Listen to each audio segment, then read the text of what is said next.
Okay, well, we'll begin this morning, continuing in our study of the divided monarchy. Remember, Israel divided after Solomon into two kingdoms. And, oh, no. Is that right? Got to do the first one, Manuel? Okay. You test these things out at the beginning, and here we go. Okay. Now, we have been following, we followed the southern kingdom, the line of David from Rehoboam all the way out to Jehoshaphat. And now we are following the northern kingdom from Jeroboam all the way out to Ahab. Ahab is right here. And you'll see who his contemporary is. It's Elijah. And you can see from the chart here about the chapters that most of the Northern Kingdom history is involving Elijah and Elisha. It's really the story of two prophets, and the kings sort of are the foils. Ahab was the polar opposite of Elijah. Jack, let's read his evaluation verse, 1 Kings 21, verses 25 and 26. There was never a man like Ahab who sold himself to do evil in the eyes of the Lord, urged on by Jezebel, his wife. He behaved in the vilest manner by going after idols, like the Amorites the Lord drove out before Israel. Now, his job, Elijah's job, was to demonstrate God's power to a nation that had abandoned him and embraced the gods of the Canaanites that God had driven out originally under Joshua. That's not a new factor. It seems to me that wherever a generation serves the Lord, from that point on, their children and succeeding generations tend to fall away. I mean, it's just human entropy. And it is not at all new. Jeremiah dealt with this at the end of the southern kingdom's existence, Judah's existence, and he put it beautifully in Jeremiah chapter 2, verse 13, where he indicts them for what they have done. My people have committed two sins.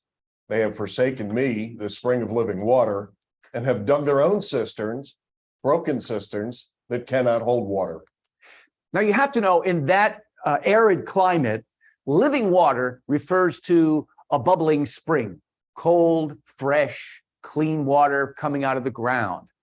And that was the most valuable kind of water.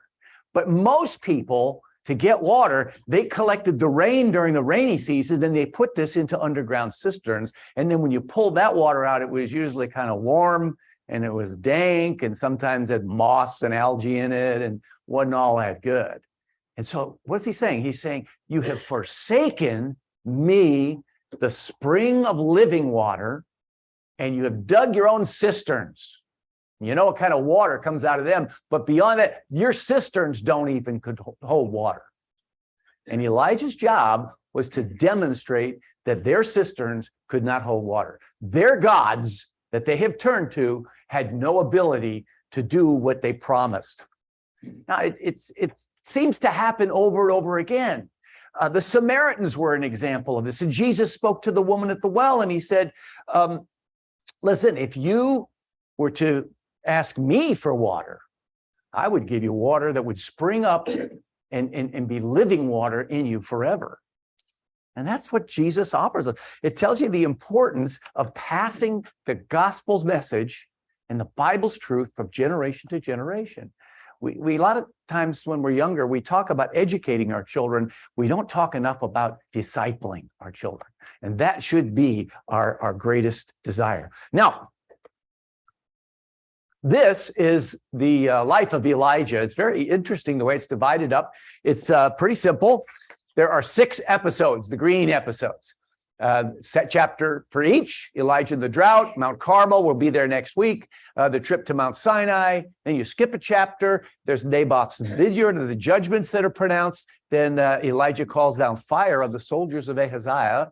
And then he bids his farewell and he launches off into heaven. He's one of 2 people in the Bible who did not die. but they went straight to heaven.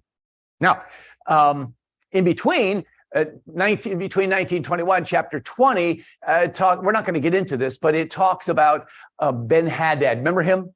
The main enemy of the northern kingdom was Western Syria, and that would be the Arameans. After a while, they left the scene of the crime, and the Assyrians came. Don't get them confused. But the Arameans were their great enemy. Their king was called Hadad, or their god was Hadad. Their king was Ben-Hadad, whoever he was. And there was another prophet involved, and there are two campaigns. And just if you get a chance to read it, you'll see why this is the chapter from which we get the little song that says he's the God of the mountains and he's the God of the valley. That's where that comes from. But we've already been through this chapter, 22, where they had the final battle with the Arameans and Ahab died. Remember that we talked about Jehoshaphat? He was sort of conned into participating in this battle, and Ahab set him up because he knew that Hadad's strategy was to go for the king on the hill, go for the guy with the robes in the royal chariot. So he said, I'm going to dress like the people. I'm going to be in mufti.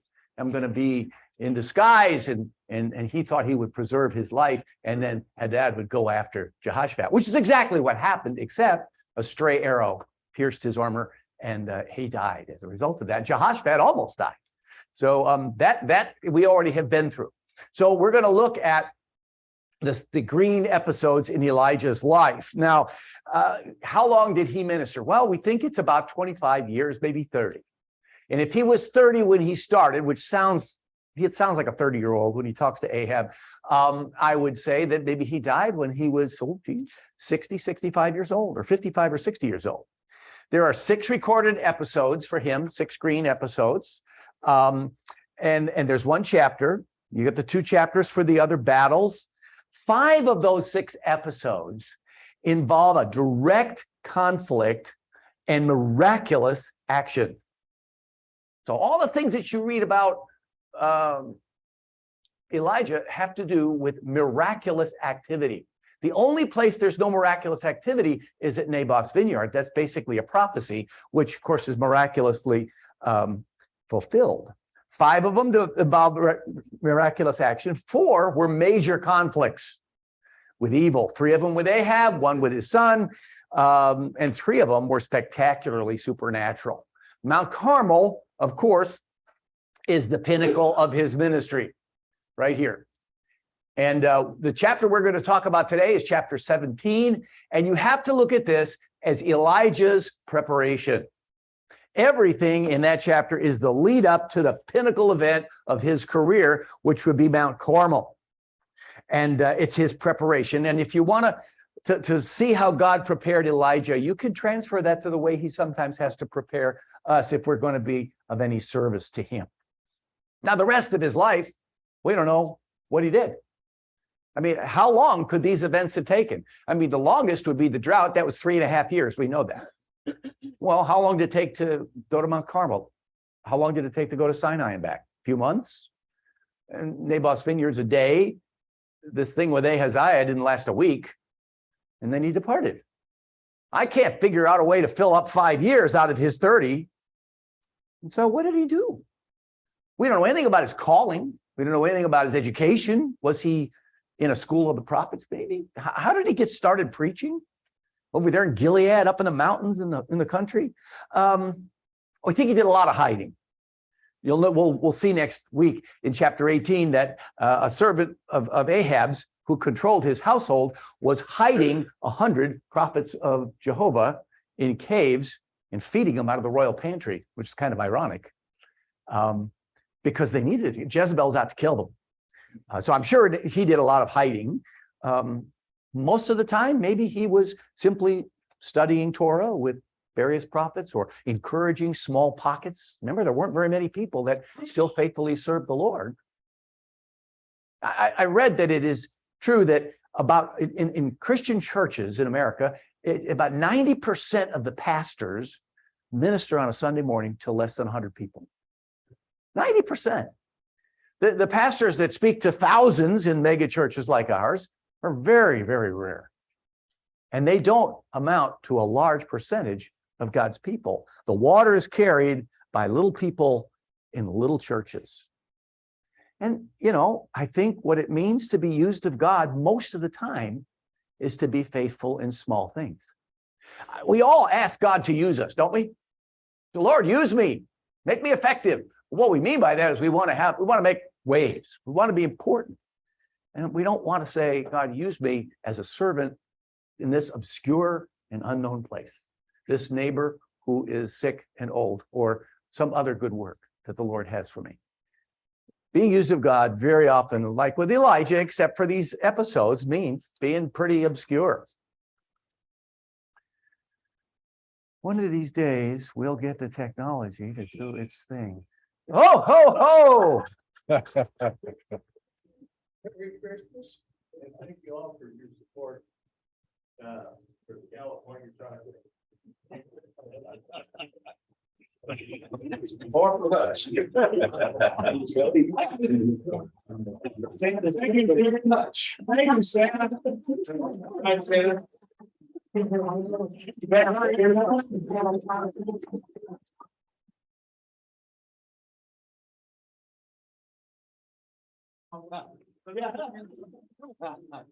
those of you who don't know, now the Santa's not for Pete. We'll have to break Reed as he represents the American cargo cult idolatry.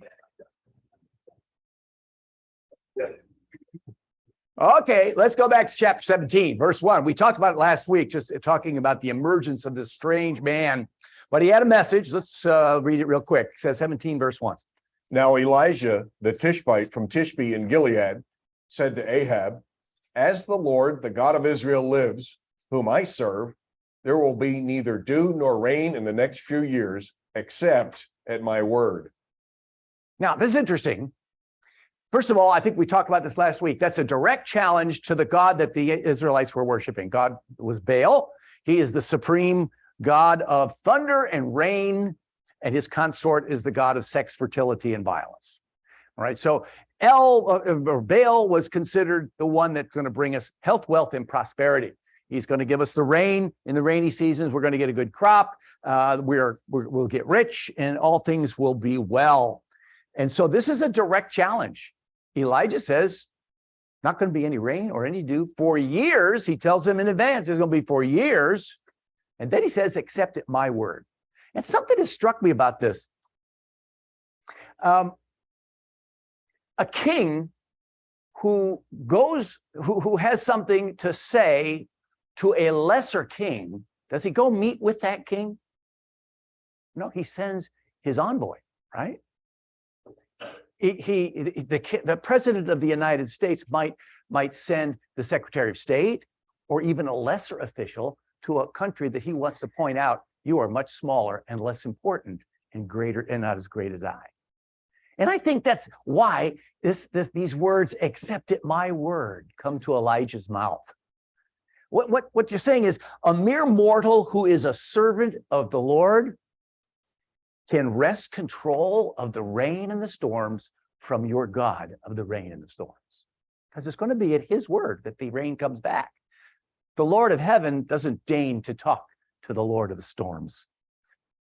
What he's really saying is my poorest servant is that much greater than your highest God. So God is really kind of dissing Baal when he says this through Elijah. And I think it's an interesting aspect of it. Okay, so I don't think that Elijah walked up to the king and he said this. You just didn't walk up to the king any more than you and I could walk into the White House, right? I think that he started preaching in public. And he was wearing the sandwich board, doom is nigh, or whatever, and he's preaching and he's starting to make noise. Now, we know that he had a real desire to bring the people of Israel back to Jehovah. He says so in chapter 18 in his wonderful prayer just before fire fell. He says, Lord, make it clear to these people that I am doing these things at your command as your servant, and that you are turning the hearts of the people back. So he really cared. And so he's preaching this stuff. He's saying, you must come back to the Lord, or, the rain's going to dry up. There's judgment coming. And I think he began to make some waves, and he began to get a following, even if it was just the entertainment value. And so the staff in the palace says to Ahab, think maybe you ought to talk to this guy. Now, so Elijah comes in, and they give him instructions on how you approach the king and everything. Do you think he paid much attention? No. He just walks in as rough as he was, and he says, ain't going to be no rain, no dew for many years until I say so. What do you think Ahab's reaction was? He didn't put on sackcloth and ashes, did he? Change the meeting. What? Change the meeting. Yeah. I think he would have said, do I not have enough jesters in this palace, and you bring me this idiot? Get him out of here. He's the king of the newest city in Israel, built to his father's specifications. It's glittering. It's glorious. The best entertainments, all the best restaurants, the newest things are there. And his country is rich and doing really well. And this crazy looking nutcase comes in and tells him, not going to rain till I say so. Get him out of here. And so he sent him out. But from Elijah's standpoint, he's making enough waves, right? God is blessing me. I preach to the king. I'm preaching to the people. I'm getting an audience. And then what happens? Let's read 17 verses 2-4. Then the word of the Lord came to Elijah. Leave here, turn eastward, and hide in the Kerith ravine east of the Jordan. You will drink from the brook, and I have ordered the ravens to feed you there. Now, why did God send him 75 miles across Jordan, up into these mountains? You've seen pictures in the past we've shown you of these mountains. This is desert. This is the middle of nowhere. Why did God do that to him? He was making waves. He was getting an audience. He was preaching the word of God. And he was fulfilling what I believe was his ambition, to turn the hearts of the people. Why did God do that? What? Save him. Save him from what? Ahab and Jezebel. Oh, yeah. Because the Lord knew what was coming, right? You see, once a few months went by and there was no rain, people are beginning to say, wait a minute, what was that ad in the newspaper that he put up? What was that guy saying? And pretty soon people are beginning to say, wait a minute, our nation is on the wrong track, and this is getting serious. Where is he? And I'm sure Ahab says, bring that guy back here. And they say, Your Majesty, we can't find him. We don't know where he is. Well, go find him. And I think that his disinformation propaganda crew put out the word that this Elijah is the one who is responsible for the fact that you aren't getting any crops. What does a politician do when things go wrong under his reign? Blame somebody. That's exactly right. Shoot the messenger, right? And it's exactly what's going on here. And so they started to give Elijah a reputation of a threat, and that he's to blame. And then the manhunt for a scapegoat gets going in earnest. Now, what did they do to Jonah when the storm came? To remove him, you're responsible for this. Over you go. Well, what do you think Ahab was going to do to Elijah? It was going to be a big public execution, satisfy the gods, and maybe the rain would come back, right? Well, he is looking for this scapegoat. It was a pretty big deal. 1 Kings 18 tells us that in verse 10. As surely as the Lord your God lives, there's not a nation or kingdom where my master has not sent someone to look for you. And whenever a nation or kingdom claimed you were not there, he made them swear they could not find you. Wow.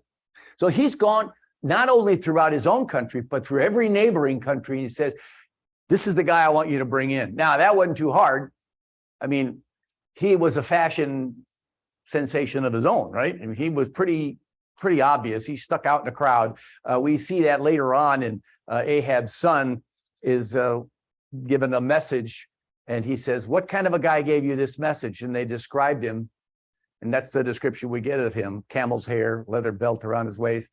And he said, oh, I know who that is. Everybody knew who that was.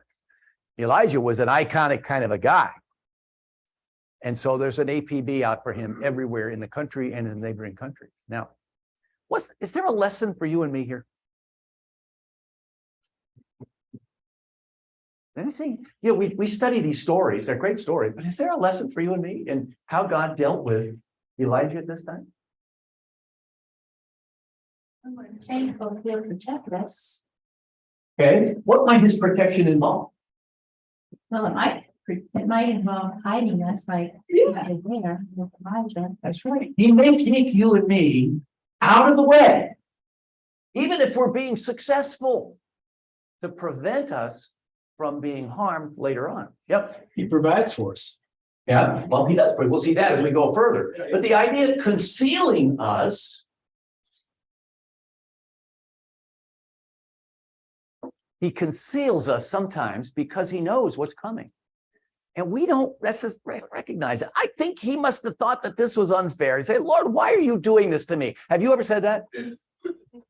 Lord, why is this happening to me? What in the world are you doing? And he must have thought it was unfair. I have preached to the king. I was preaching all over Samaria. Things were going my way. So I think that he was pretty unhappy about this. But God will sometimes remove his servant from a successful place.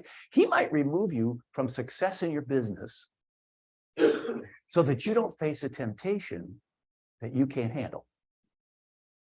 He might remove you from a place so that you don't have to face trouble that would come to you otherwise. And when he does that, you know, we don't need to cry.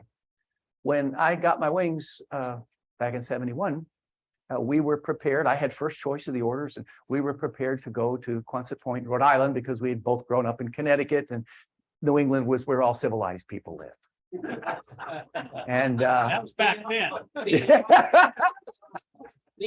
that's what New Englanders think. Anyway, and I remember we got my orders, and it was to go to San Diego, California.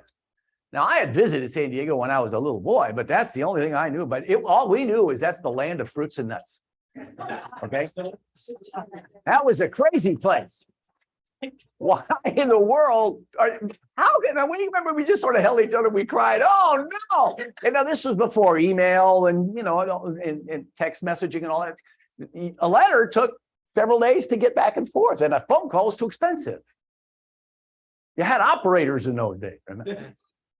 So we were very unhappy with that. And yet, as I look back today, God placed us in that place, brought somebody into our life who said, go to this church. The pastor of that church was Tim LaHaye. And his specialty in those days wasn't prophecy. His specialty in those days, where he was extremely effective, was in family counseling. And what we needed to learn how to become a family, how to live as Christian husband and wife, mother and dad. And it made all the difference in the world in a time that was rather tumultuous in our Navy life.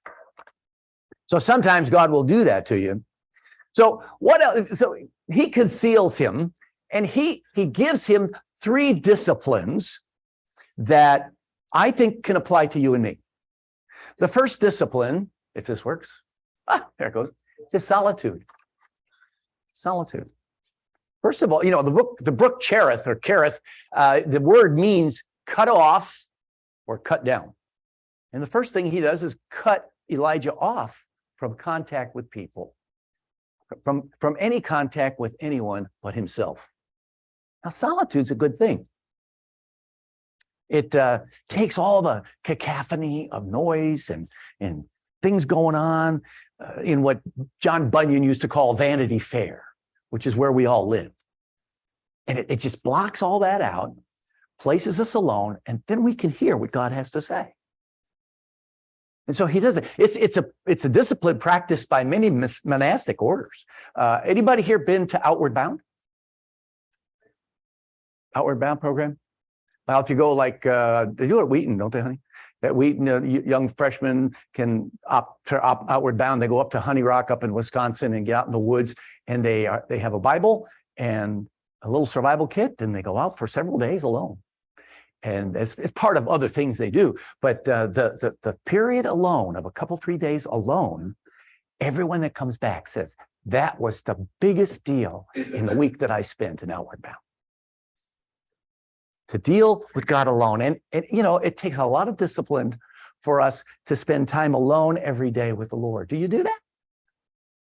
There needs to be some time where we are all by ourselves and we can talk to him and he can talk to us. We can meditate on his word. And sometimes it's a good idea to get away and spend that time in solitude for much longer. Some people do that. Paul the apostle did it for 3 years. Jesus did it all the time. It says he went apart to be alone and spend time in prayer. He did that. Solitude is an important discipline if it's going to prepare us for service. Well, in addition to being cut off from people, he was cut off from all means of physical support. I mean, the Cherith ravine doesn't have anything in it. There's a temporary brook that flows. It's a wadi, so it's seasonal. It's not all year round. Nothing green.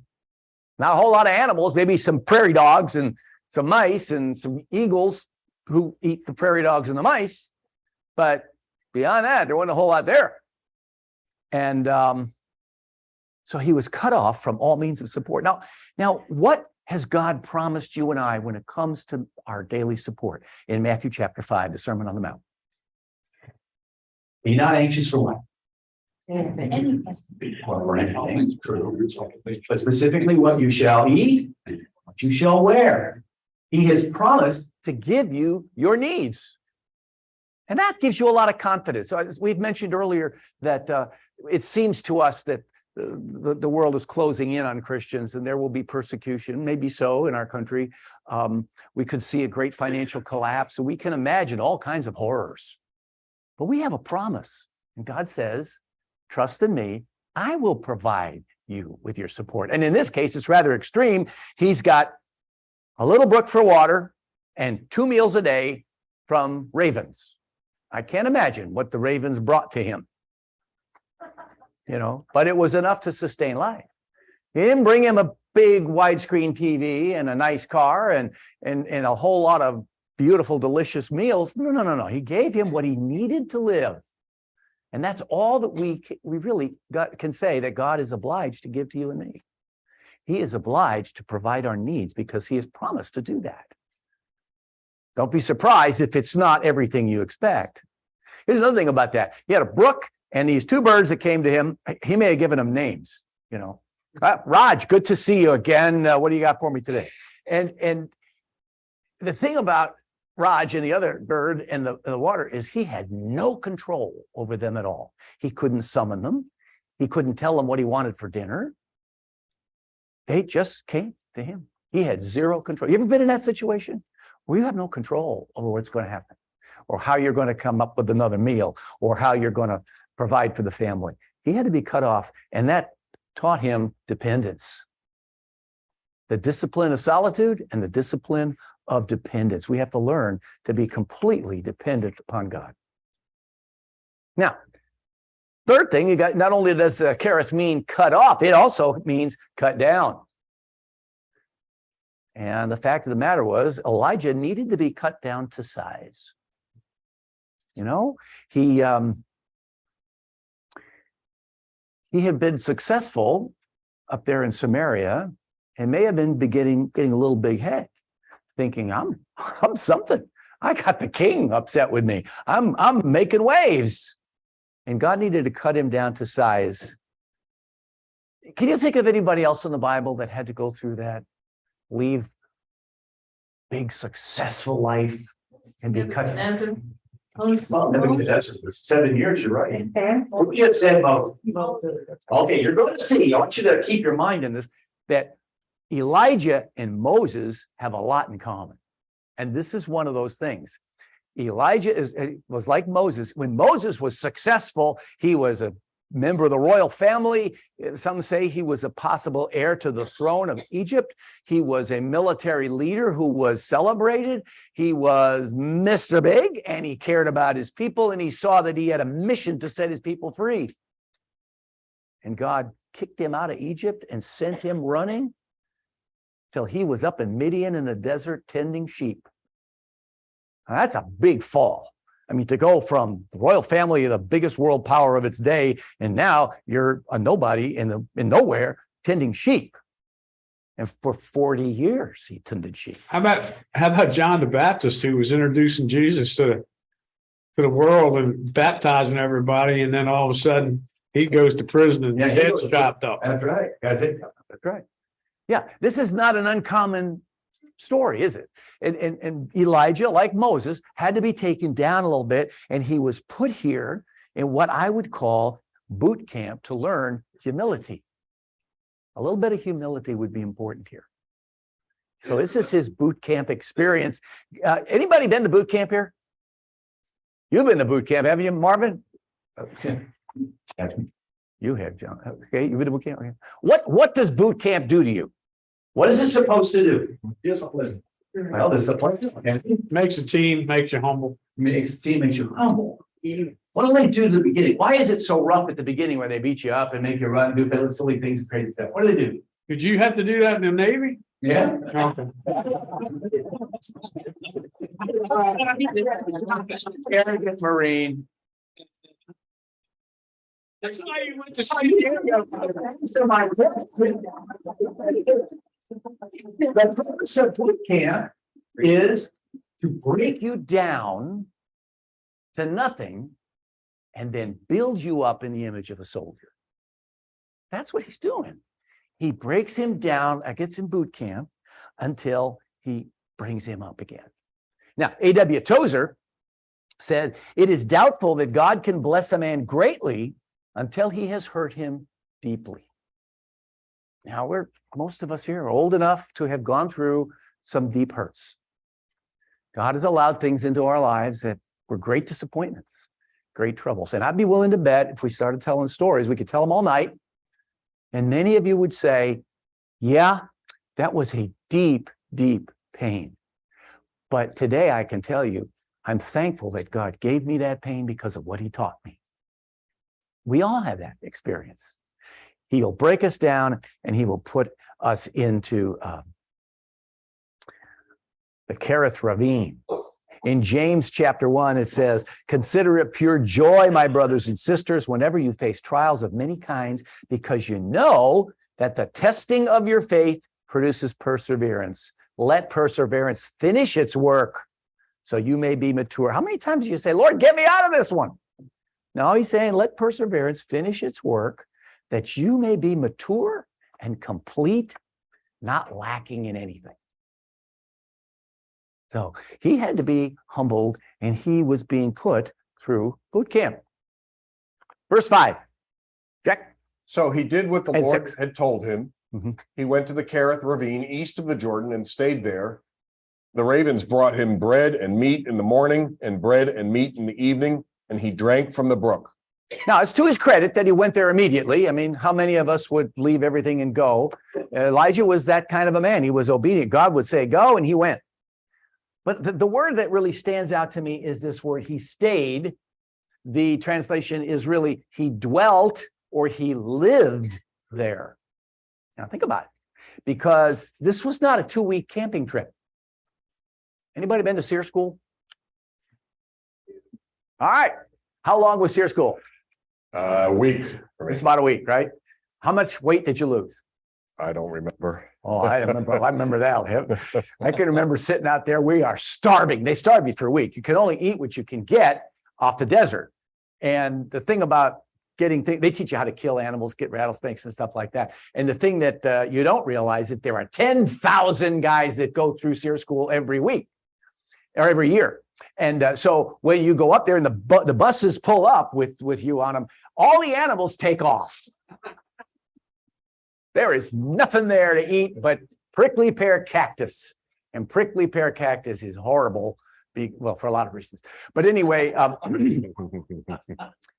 then they beat you up and they interrogate you and they put you in prison camp and they do all that good stuff. And that's where I have the honor of having been waterboarded. Were you waterboarded or did you get the smoke torture? I got smoked, but Okay. I went to Maine. We had lobster. Not during SEER week. No. had crab, and we thought we were doing really well when we caught 2 crabs out of the ocean. That was the problem. Half a bite, because it's about 40 guys for 2 crabs. But you know what?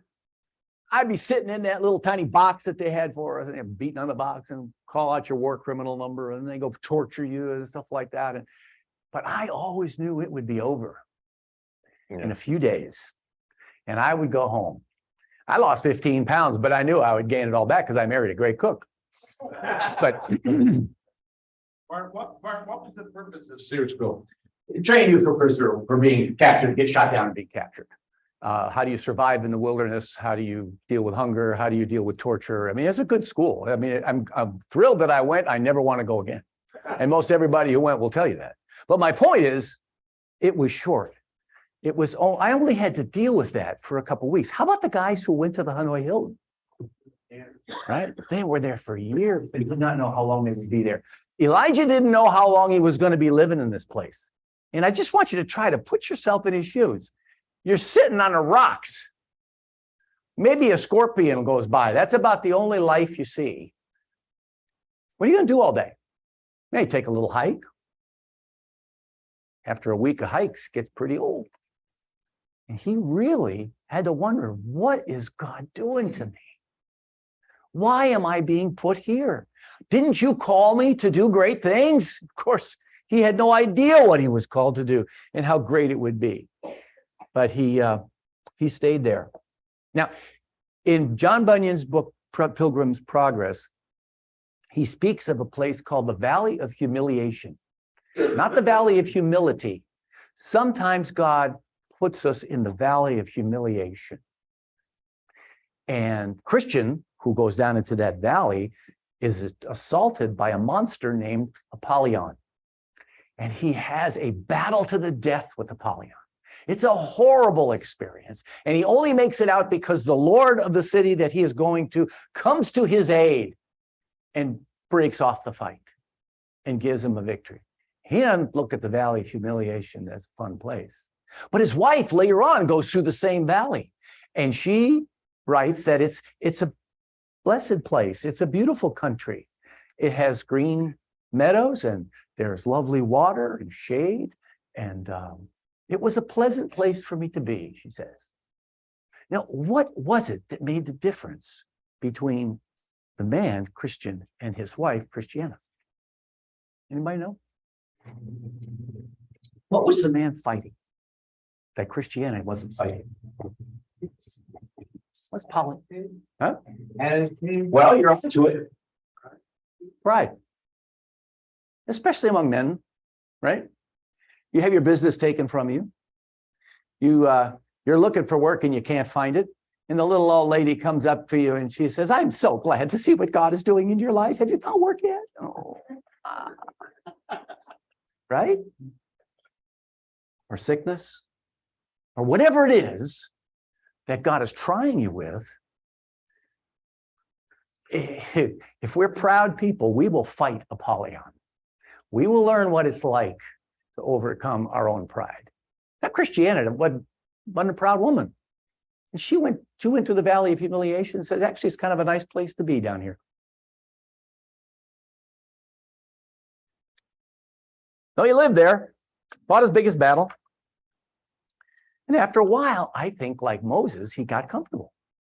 I mean, after all, Elijah was from Gilead, which is similar country. He was used to living out in the boonies. And so he's there. He was doing a study on the migrating habits of scorpions and the diet of the eagles that were feasting on rodents. He was kind of learning all kinds of stuff. Well, you ever notice that if you're in the country or out there, alone for a while, you begin to notice things? I think he began to notice the wonders of God's creation, even in the desert. And he had communion with God, and he kind of felt comfortable, just like Moses. Moses spent 40 years up there in Midian, chasing these sheep. And he got to know the countryside really well. And he gave up his pretensions to save the world until God stirred up his nest. And we see that in verse 7.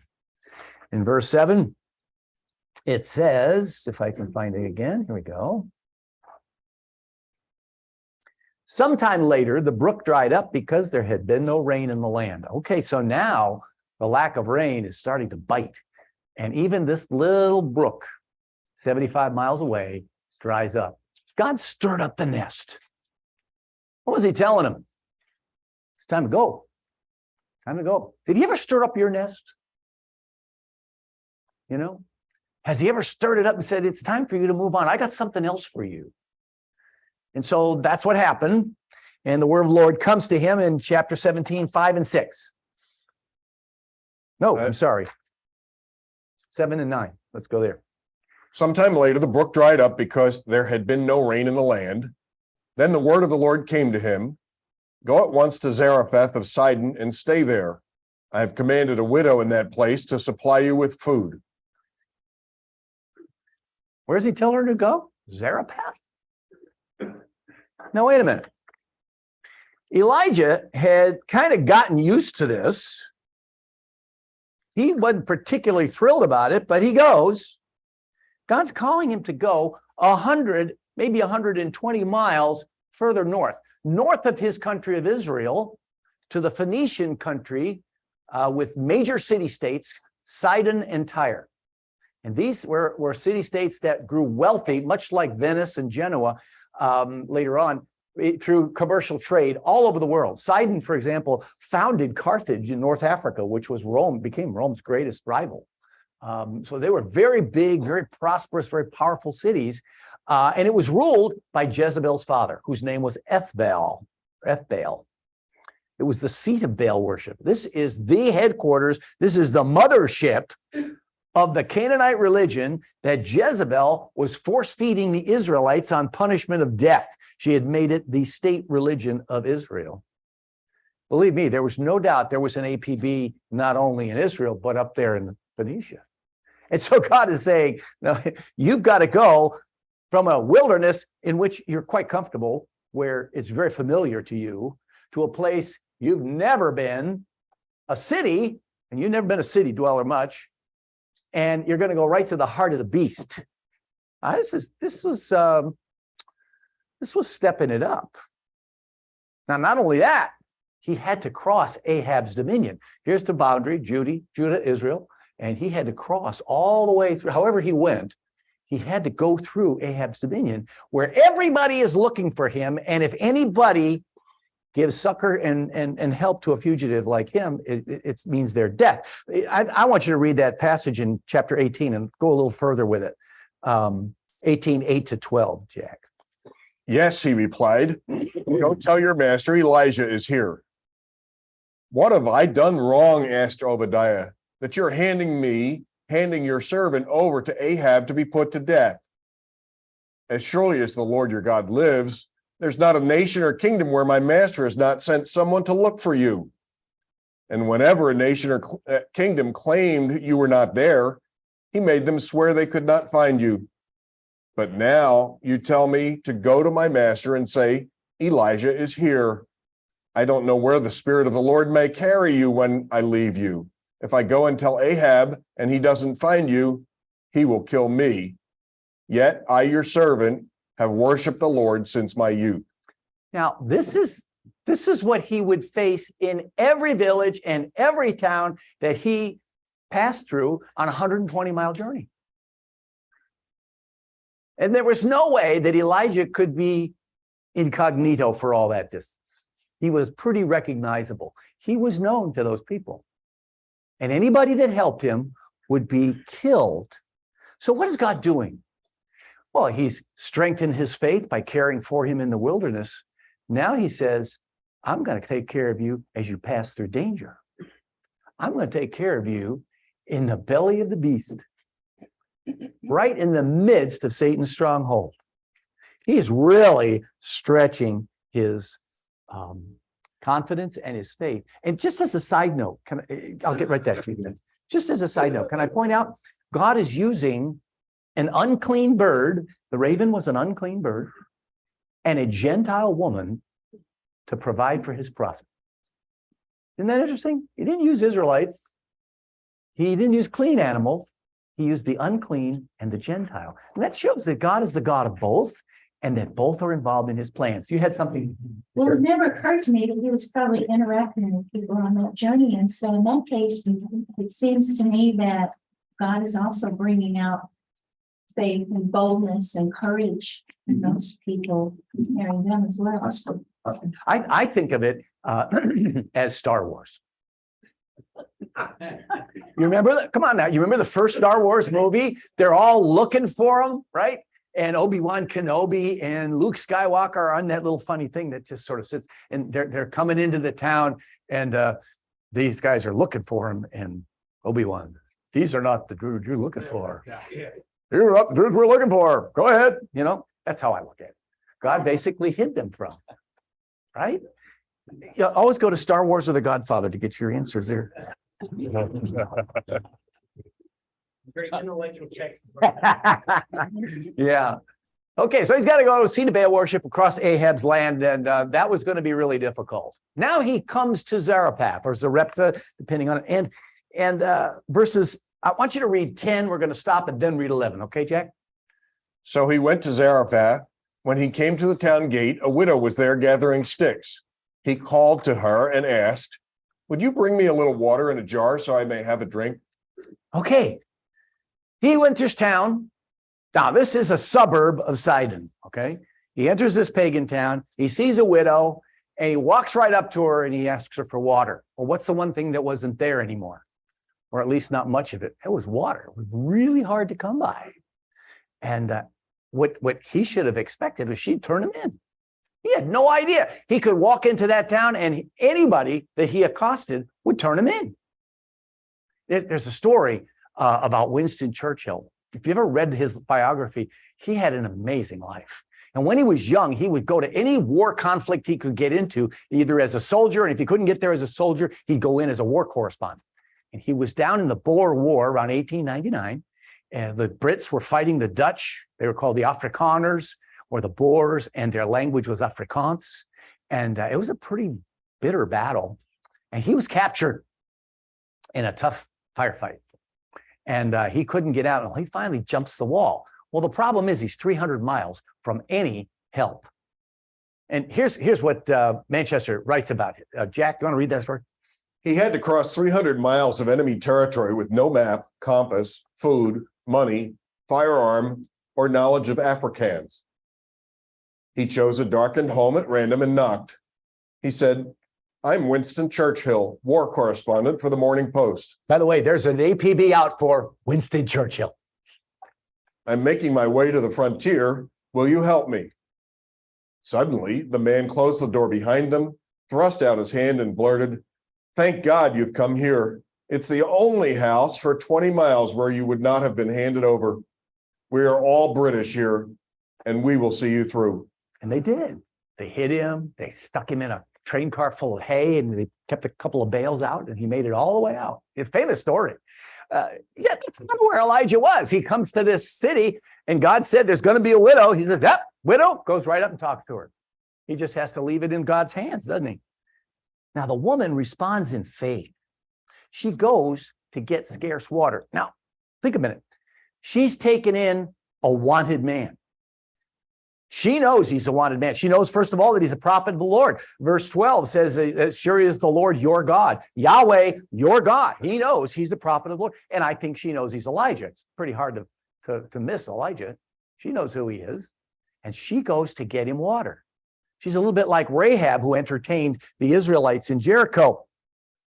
She had some minimal faith. She took the first step, just like we all did when we came to Christ. You know, when I was a little boy, I was 4.5, when I remember vividly asking Christ Jesus into my heart. And the only reason I did that, because I'd heard about this thing they call a lake of fire. I wanted nothing to do with that lake. I wanted to escape from that thing. I wanted heaven. And so I received, that was the beginning. That's not the end, but that's the beginning. And that's when I came to Christ as a little child. I'm 4.5 years old, and the half means a lot when you're 4.5. So now what Elijah does is she starts out, she takes her first step, just like has been happening with him. He escalates the deal a little bit. What is he saying, 11? As she was going to get it, he called, "And bring me, please, a piece of bread." Now you're going to give me bread. Oh my goodness. Elijah, you don't understand. There's a famine. We ain't got no bread. All I have is this little bit of meal. I'm going to go cook up a cake for me and my son, and then we are going to lie down and die. I mean, I don't blame her. I don't blame her at all. Elijah's inviting her to this, faith, and she says, oh, I can't do that. He asks her to give all that she has. Did you read verse 12? Go ahead. If I haven't. As surely as the Lord your God lives, she replied, I don't have any bread, only a handful of flour in a jar and a little oil in a jug. I'm gathering a few sticks to take home and make a meal for myself and my son, that we may eat it and die. Yeah, I don't blame her. She's saying, this is tough. And so what does Elijah say to her? And remember that it is God speaking through his prophet. 13 and 14. Elijah said to her, don't be afraid. Go home and do as you have said, but first make a small cake of bread for me from what you have and bring it to me. And then make something for yourself and your son. For this is what the Lord, the God of Israel, says. The jar of flour will not be used up, and the jug of oil will not run dry until the day the Lord gives rain on the land. What did she need? She needed assurance of God's promise. We all need that. God has made promises. He says to us, look, you give me your life, all of it, and I will give you eternal life. That's the deal. He's not interested in our leftovers. He wants it all, and he wants it first, before any assurance. And this is what faith is. I learned this really a tough way when I was a kid. I must have been 12, 13, 14. And we had an abandoned quarry about a quarter of a mile from my house out in the woods, when there was woods in Connecticut. And it was straight up cliffs on three sides, about 70 feet, 50 feet maybe. And at the base of the cliffs were all these fallen boulders of granite, and then there was water. We used to play hockey on that silly water spot. And I didn't know what to do, and I was a little kid. And so I take a walk out in the woods, went out to the thing, and I'm looking, I want to climb this thing. I think I can climb this. And so, like an idiot, I go, nobody knows I'm out there. And so I start climbing, and I'm getting up there. Now at the top, where the granite meets the dirt, you got a lot of loose soil, right? And so somehow I am on one of the highest spots of the granite, and it's going away from me like that, and then it turns under. So there ain't no way I'm going to go out and over this thing, okay? And I can't move anymore left and right because the dirt's coming down and it's starting to make me slip. And I'm thinking, if I stay here, I'm guaranteed I'm going to slide off this thing, and I'm going to wind up 50 feet below dead. I mean, that was a serious thing to me. And the top, the grass and the trees were just maybe at the top of this slide right there, not that far away. And there was a couple of roots, and it didn't look all that good, but I picked the biggest one. I said, I sure hope this thing holds, because I can't stay where I am. And I leaped toward that thing, and all the dirt and the stuff that was under me went crashing down, and I grabbed that root, and it held. And I learned a lesson about faith that day. I also learned you don't go climbing alone, and you don't go do something stupid like that. But I learned that there's something about faith where you just finally have to leap at it, and that thing is going to hold me because he promised to hold me. I climbed up. I grabbed the root of that thing, and then he just pulled me up. Didn't you have to go that far? Oh, yeah, but you could just walk away from it. It is a quarry. Walk around it. Easy to do. Anyway, so this is how our faith grows. Yeah, I didn't go down that cliff again, no. But here's the deal. She had to give God the first of what she had, and he promised that the rest would be enough for her and her son. And that's true of us. It's a lot like tithing. Sometimes we have to tithe even though it doesn't look like it works, and we find out that 9/10 goes further than 10/10. So she obeyed God. And so let's jump over to 17 and 18, chapter 17 and 18. I'm skipping one read. Sometime later, the son of the woman who owned the house became ill. He grew worse and worse and finally stopped breathing. She said to Elijah, "What do you have against me, man of God? Did you come to remind me of my sin and kill my son?" Now, it seems that as our faith grows, God keeps pushing us, doesn't he? He gives us one test after another. Remember the kings we looked at? Asa, he was reforming Judah. He was leading them back to the Lord, and he gets tested with this huge invasion from the south. And Jehoshaphat, he gets tested with this huge invasion from the east. God sometimes does do that, and if that must have been an enormous test for this woman. And you find out that she has a pagan view of God, much like our culture. We view the Old Testament God as full of vindictiveness. He reminds us of our guilt. He inflicts misery and despair on people because of the bad things that they have done. If there's one thing I have learned studying this, I have learned how merciful and gracious and kind God is.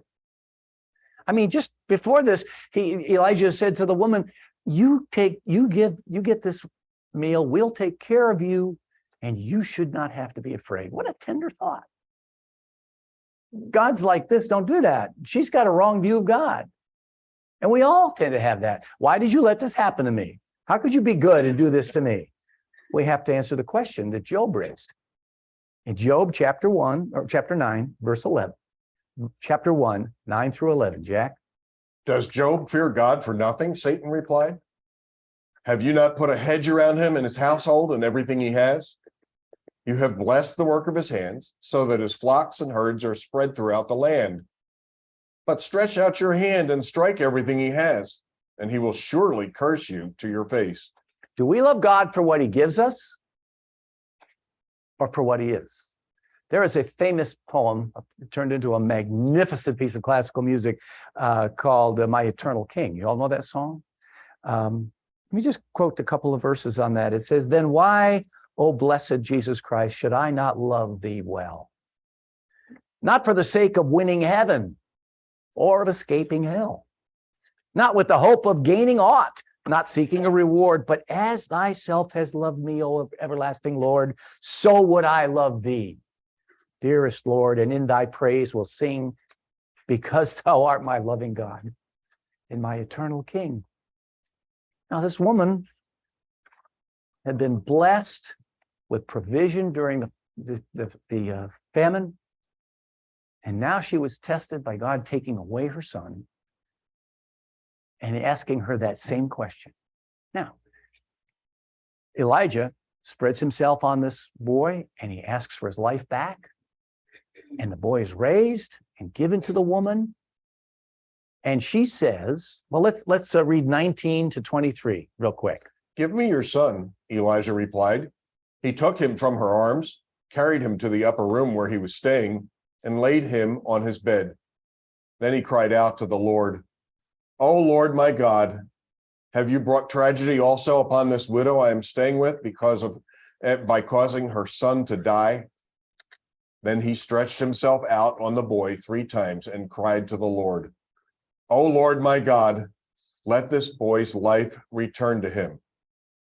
The Lord heard Elijah's cry, and the boy's life returned to him, and he lived. Elijah picked up the child and carried him down from the room into the house. He gave him to his mother and said, "Look, your son is alive."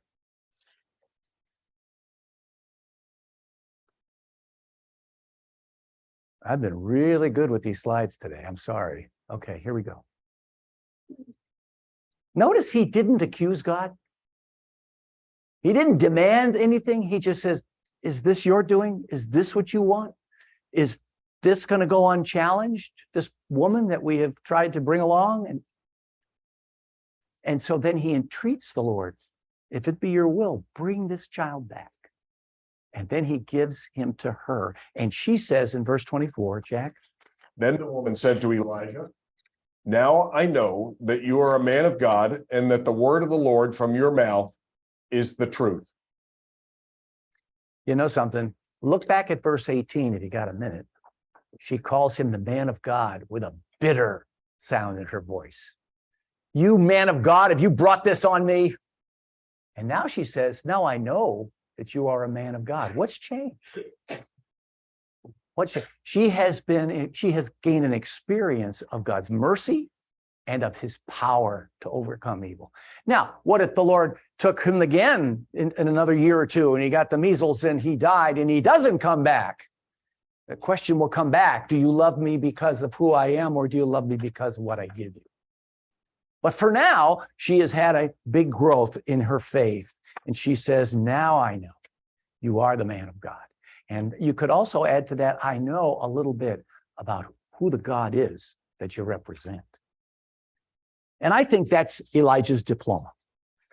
He's been in boot camp now for at least a year, well, excuse me, for 3.5 years. He was at least a year in the brook, and he's been 2.5 years, as we'll see next week, in Zarephath or Zarephath. And he is now equipped. He is ready to be a man of God who is ready to be used of God in a powerful and a public way. And that will happen on Mount Carmel next week. Let's close.